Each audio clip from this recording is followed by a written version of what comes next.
पार पडलेली आहे. स्मार्ट मीटर संदर्भामध्ये वारंवार प्रश्न उपस्थित केला जातो. स्मार्ट मीटर लावण्याची सक्ती केली जाते, मुळामध्ये सक्तीच्या विरोधामध्ये आहे. कारण मीटर हे आमच्या नावावर आहे, मीटरचे पैसे आम्ही भरलेले असतात. त्या मीटरमध्ये वापरलेलं विद्युत पुरवठ्याचं बिल भरलं गेलं नाही तर नोटीस कोणाला येते? ज्याच्या नावावरती मीटर आहे त्याला ते नोटीस येते. मग आमची प्रथम मागणी होती की तुम्ही कुठलंही मीटर बदलताना इंडिव्हिज्युअल आम्हाला ज्याच्या नावावरती मीटर आहे त्याला कळवायला पाहिजे होतं, त्याच्या हरकती त्याच्या सूचना घ्यायला पाहिजे होत्या. पण तशी कुठलीही प्रक्रिया पार न करता BSTने मन मानेल तसे निर्णय घेतलेले आहेत. अदानीची माणसं, त्यांनी नेमलेलं कॉन्ट्रॅक्टर, BSTचा माणूस येऊन रात्रीच्या रात्री कधी येतात, दुपारी येतात, लोक झोपलेले असतात तेव्हा येतात आणि मीटर बॉक्स खोलतात, मीटर बदली करतात. हा अन्याय आहे. त्या विरोधामध्ये आदरणीय दादांच्या नेतृत्वाखाली आज आम्ही सारेजण आलो होतो. आमचे वेगवेगळे मुद्दे मांडले आणि त्या मुद्द्यांवरती त्यांनी सांगितलं की आम्ही जनरल मॅनेजरबरोबर आम्ही चर्चा करतो आणि तुम्हाला आम्ही कळवतो. आम्ही त्यांच्याकडनं लेखी उत्तर मागितलेलं आहे. चर्चेमध्ये जे अधिकारी होते त्यांनी असं सांगितलं की आम्ही घरगुती वापराच्या स्मार्ट मीटरला सध्या बंदी घातलेली आहे बदली करण्याकरता. तर आम्ही त्यांना म्हणाला असं लेखी द्या आम्हाला. तर ते सांगू शकले नाहीत. पण असं तुम्ही परिपत्रक काढले का किंवा तुम्हाला अशा सूचना आल्या का घरगुती वापराची मीटर सध्या बदलू नका आणि तिथे स्मार्ट मीटर लावू नका? नाही ना, आम्ही अशा ओव्हरऑली सांगितलेल्या तोंडी सूचना दिलेली. BSTचा कारभार तोंडी चालत नाही. म्हणजे अधिकारी आणि प्रशासन कोणाच्या तरी दबावाखाली काम करते आणि मुंबईकरांवरती अन्याय करते आहे. आम्ही येत्या 2 दिवसात त्यांच्या उत्तराची वाट पाहतोय. जर ते उत्तर मिळालं नाही तर मुंबईमध्ये आम्ही जन आंदोलन उभा करू आणि BSTचा हा उघडा कारभार जनतेच्या समोर सगळा उपस्थित करू की BSTचे अधिकारी कशा प्रकारे वागतात. दादांनी मगाशी तो उल्लेख केला, तो जंपिंग वायरच्या अनेक ठिकाणी केबलचा फॉल्ट आला तर त्यांनी आता शॉर्टकट काढलेला.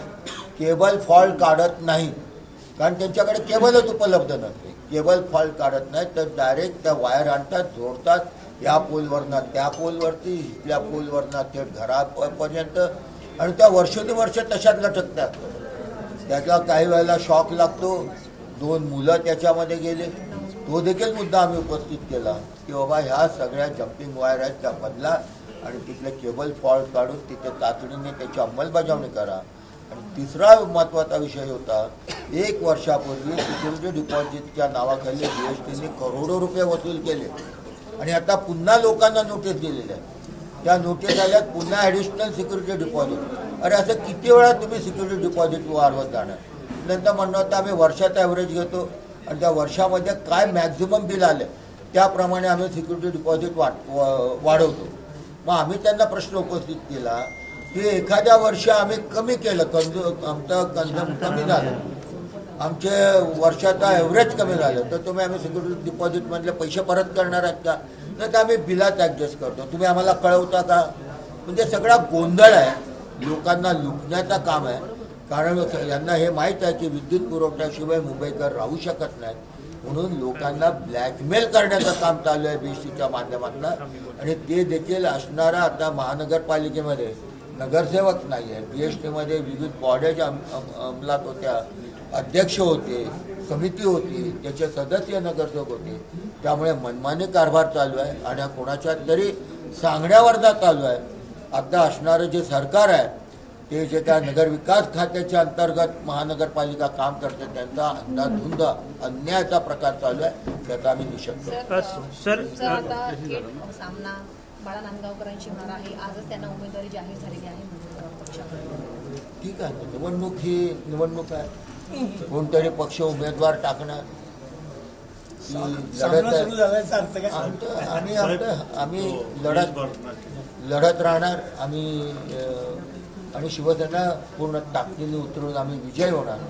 आम्ही महाविकास आघाडी लढते, त्याच्या माध्यमातून आम्ही पुन्हा एकदा शिवडी विधानसभेवरती भगवा फडकवल्याशिवाय राहणार. कोण उमेदवार? सर, उमेदवारांची नावं अनेक चर्चेत आहेत. नेमका उमेदवार शिवडी विधानसभेसाठी कोण असेल? ठीक आहे ना, तो पक्षाचा अधिकार आहे. पक्ष ठरवेल तो उमेदवार. आमच्याकडे जर तर नसते, आमच्याकडे आदेश असतो. उद्धव साहेबांना तो निर्णय घ्यायचा अधिकार आहे. उद्धव साहेब तो निर्णय घेतील. बाळा नांदगावकर आव्हानात्मक ठरतील महाविकास आघाडीसाठी. अरे नाही, शिवसेनेला आव्हान कोण देणार नाही.